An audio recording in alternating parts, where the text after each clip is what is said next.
दौरा पड़ते समय संयम से काम लें। कृपया धैर्य बनाए रखें। रोगी यदि बैठा हो या खड़ा हो तो उसे लिटा दें।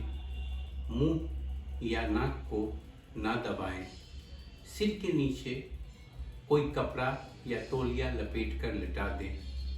हाथ पैर में झटका के समय मरीज को इस तरह पकड़ें कि उसके शरीर में चोट न लगे।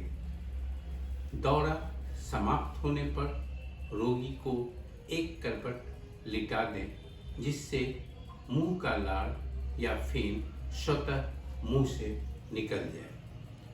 यदि दौरे के बाद रोगी सोना चाहे तो सोने के लिए उन्हें छोड़ दें। यदि विक्षिप्त सा होकर इधर उधर जाना चाहें तो उसे नम्रतापूर्वक बिठा दें या लिटा दें। खाने में किसी प्रकार के परहेज की आवश्यकता नहीं है। मरीज को क्या क्या नहीं करना है, तो उसे नशा नहीं करना है, तैरना नहीं है, किसी भी प्रकार का मशीन, स्कूटर, कार, ट्रक या कोई अन्य वाहन न चलावें।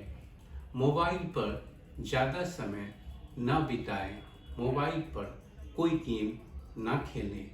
टीवी नहीं देखना है।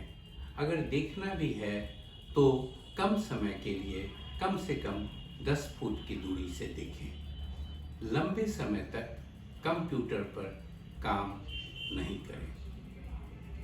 कुछ आवश्यक निर्देश है आपके लिए, जैसे दवा बिना भूले प्रतिदिन नियम पूर्वक करना अति आवश्यक है। दौरा बंद होने के बाद भी दवा लंबे समय तक चलती है, अतः जब तक निर्देश न हो तब तक दवा चलाते रहें।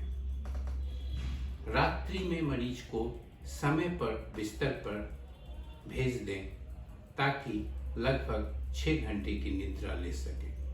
सोते समय एकाएक न जगाएं। आपको मालूम हो कि नींद की कमी से भी अर्थात स्लीप डिप्राइवेशन से दौरा पड़ सकता है, अतः उन्हें समुचित नींद लेने दें।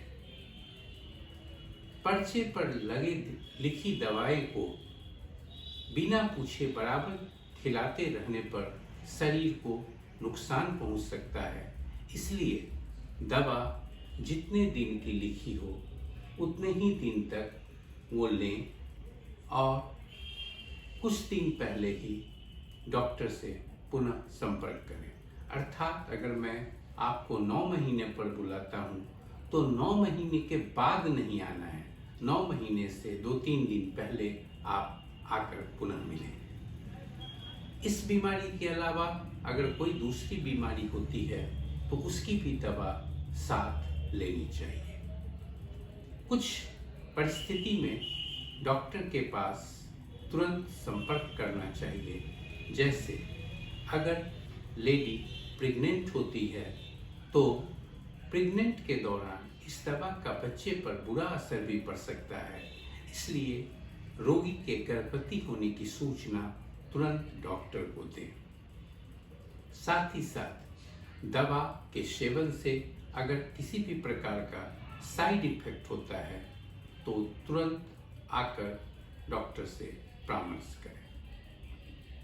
एक और इम्पॉर्टेंट बात, शादी अगर आप अपने लड़की का करना चाहते हैं तो शादी से पूर्व लड़के वाले यानी बड़ पक्ष को इस बीमारी की जानकारी मेरी समझ से दे देनी चाहिए, क्योंकि मैं पूर्व में भी बता चुका हूँ कि दवा बंद करने से या समुचित नींद नहीं होने से दौरा पड़ सकता है।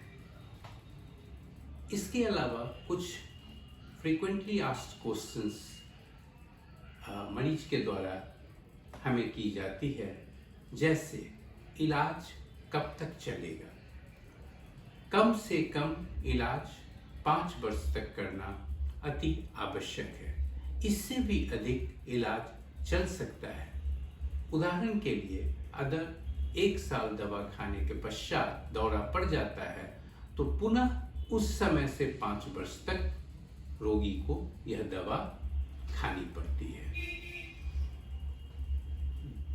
दूसरी क्वेश्चंस जो हमेशा हमें सुनने को मिलती है कि दवा खाने के बाद भी डॉक्टर साहब दौरा पड़ जाता है, तो इसका आंसर है कि दवा खाने के बाद बहुत दौरा पड़ सकता है, जैसे दवा खाना भूल जाना, दवा की कमी हो जाना, क्योंकि दवा खरीदना भूल गए, दवा दुकान पर नहीं मिली, बाहर जाते समय, शादी में जाते समय दवा ले जाना भूल गए, या आपको जिस कंपनी की दवा लिखी गई है वो दवा में नहीं मिली, उसके कंपोजिशन को देखकर अगर आप नई दवा लेते हैं तो भी दौरा पड़ सकता है। इसलिए आप ये जान लें कि डॉक्टर जिस कंपनी की दवा लिखते हैं या एक बार जिस कंपनी की दवा आपने शुरू की है उसी दवा को लेनी है।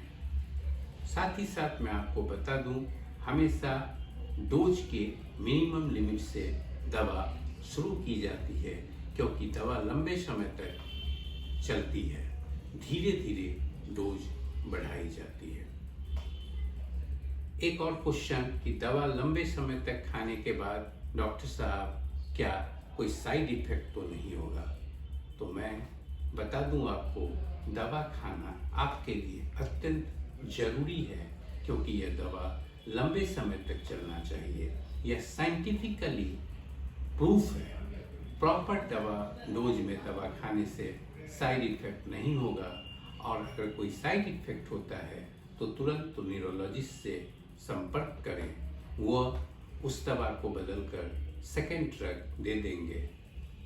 इसी कारण से आपको नियमित समय पर बुलाया